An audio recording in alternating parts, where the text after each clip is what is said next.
ரமலான் பண்டிகை கொண்டாடப்பட்டு வரும் நிலையில் தாவிக தலைவர் விஜய் அவருடைய வாழ்த்துக்களை தெரிவித்துள்ளார். இதுகுறித்த கூடுதல் விவரங்களை நமது செய்தியாளர் சிவகுமார் வழங்க கேட்கலாம். வணக்கம் சிவகுமார், உங்க விவரங்களை பதிவு செய்யலாம். உலகம் முழுவதும் இஸ்லாமியர்களால கொண்டாடப்படக்கூடிய பண்டிகைகள்னு சொல்ல போறதுதான் ரமலான சொல்லலாம். இதுல பாத்தீங்கன்னா 30 நாட்கள் நோன்பு இருந்து அதன் அடிப்படையில அமாவாசையின் மறுதினம் கொண்டாடப்படக்கூடிய அந்த ரமலான் பண்டிகையானது இன்று கொண்டாடப்படுது. இதனையடுத்து பல்வேறு அரசியல் கட்சி தலைவர்கள் இஸ்லாமிய மக்களுக்கு வாழ்த்துக்கள் தெரிவித்திருக்கிற நிலையில தமிழக வெற்றி கழக தலைவர் விஜய் தற்போது இஸ்லாமிய வாழ்த்து, அதாவது அந்த இஸ்லாமியர்களுக்கு வாழ்த்து தெரிவித்து தனது சுற்றுப்பட்டத்துல ஒரு வெளியிட்டிருக்கிறாரு.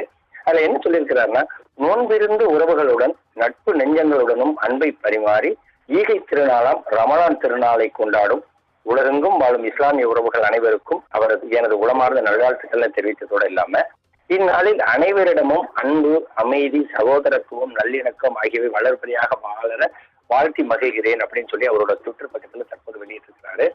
இது விஜய் ரசிகர்கள் மத்தியில மட்டுமல்லாது இஸ்லாமியர்கள் மத்தியிலுமே இது ஒரு மகிழ்ச்சியை ஏற்படுத்தியிருக்கு. அஸ்வினி, உங்களுடைய விவரங்களுக்கு நன்றி சிவகுமார்.